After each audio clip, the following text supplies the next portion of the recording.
We had some experience this week with some economies starting to open up. We had Georgia start to open up first.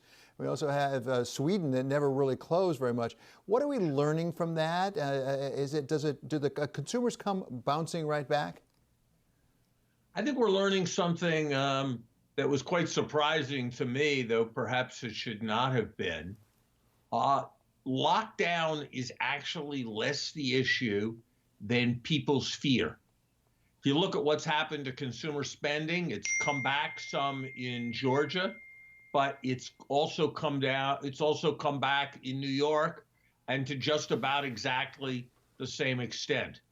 If you look at Sweden, which never closed down, and Denmark, which closed down pretty rigorously, many more people have died in Sweden, but there hasn't been much difference in what's happened to consumer spending or the economy. The Swedish economy's dipped 80% as much as the Danish economy has.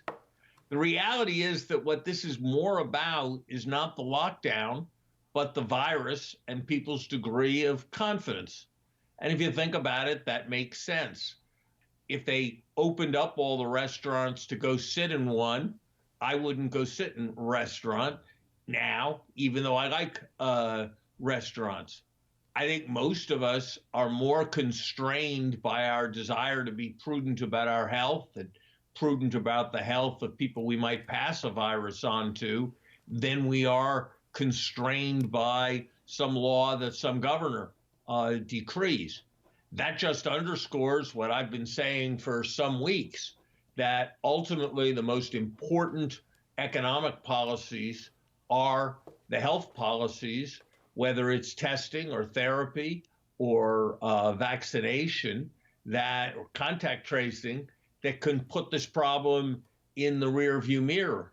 And until we do that, I don't think we're really going to fix the fundamental economic concern. And when we do that, we've got a prospect of a reasonably rapid recovery. But I think we have learned something important, that this great debate about lockdowns is actually less of a debate than we have all thought about it as being, because people who don't believe in the lockdown in the United States don't respect it and honor it. And people who are scared don't go out, even if the lockdown is removed. I saw that one of the prominent Washington think tanks has announced that it's not going to have any visitors until the end of the year, and it's not going to have anybody back in their offices until September at the earliest. Well, they're not waiting to see what gets decreed by the president or by the mayor of Washington, D.C. And you're seeing a lot of that kind of thing. This is going to be based more on decentralized decision-making of people who assess risks to themselves, is I think what we've learned here. Yeah, as you say, Larry, consumers are going to vote with their feet as a practical matter, but you've been a staunch advocate for a much ramped up testing and contact tracing program. Is it possible that could be enough to restore the confidence to the consumer, to the worker, or do we really have to wait to a vaccine as a practical matter?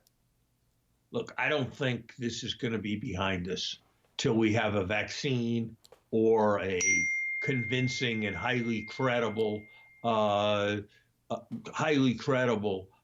kind of therapy.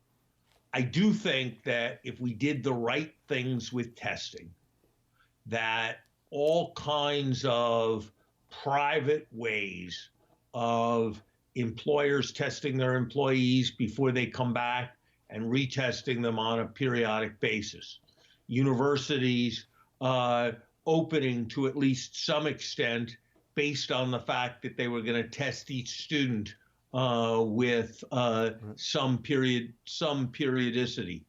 I think these kinds of things will start to happen if we have testing, and there'll be a further multiplier from testing if we can do it more pervasively. So I do think that ramping up testing should be a very great priority.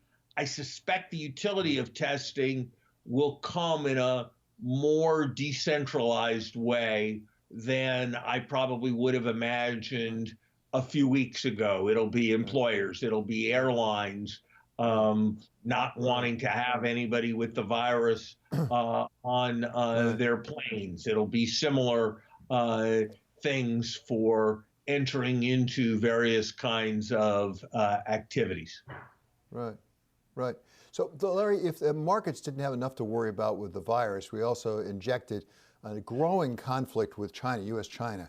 And we have, of course, the People's Congress meeting and taking various actions. We have up on the Hill a move to delist some Chinese companies, past the Senate. It's pending before the House. In the meantime, we had the Secretary of State Pompeo say we're going to review the special trade status for Hong Kong because Hong Kong actually is sort of a victim, perhaps, of Beijing saying we're going to have a new security law. Does that make sense right now, given what's going on with the global economy and the U.S. economy? I don't get it. Hong Kong's a victim, so why punish them?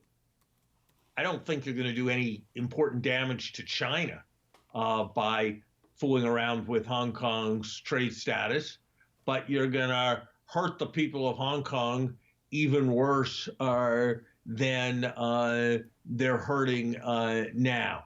So I don't really see the logic. I sympathize. I feel for the fact that the warnings that were given at the time when I was in government at the time and went to Hong Kong and spoke about the importance of one country, two systems as really a test of China's credibility. And China doesn't appear to be meeting that test, and it's tragic.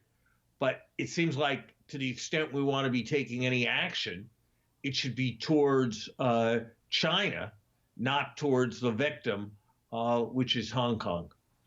I don't really What about? understand why preventing preventing Chinese companies from listing on the American stock market when they meet the relevant capital market requirements is going to serve American interests. Seems to me that it's going to reduce our degree of influence and leverage over those companies and over China.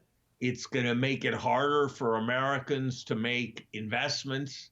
It's not going to really impact on those countries' ability to access capital. It's going to be a great gift to stock exchanges in Singapore, to stock exchanges in London. Ironically, it may be a big gift to the Hong Kong Stock Exchange. At the same time, other people in the administration are trying to damage the Hong Kong economy. So I don't think we have a policy that's defined by its coherence. I think a mature policy would recognize that at this point we are not friends with China and probably not going to be friends or allies or partners in the foreseeable future. We are two very strong individuals in a small lifeboat in a turbulent sea a long way from the shore. We don't need to like each other, but we do need to cooperate with each other, and pursuing tit for tat acts of revenge, even if we're right in some abstract sense, that weaken, anger, hurt, and alienate them, is not going to serve our objective of getting to the shore. So we need to find a way of elevating this relationship Right. past Right. tit for tat Right. into adulthood.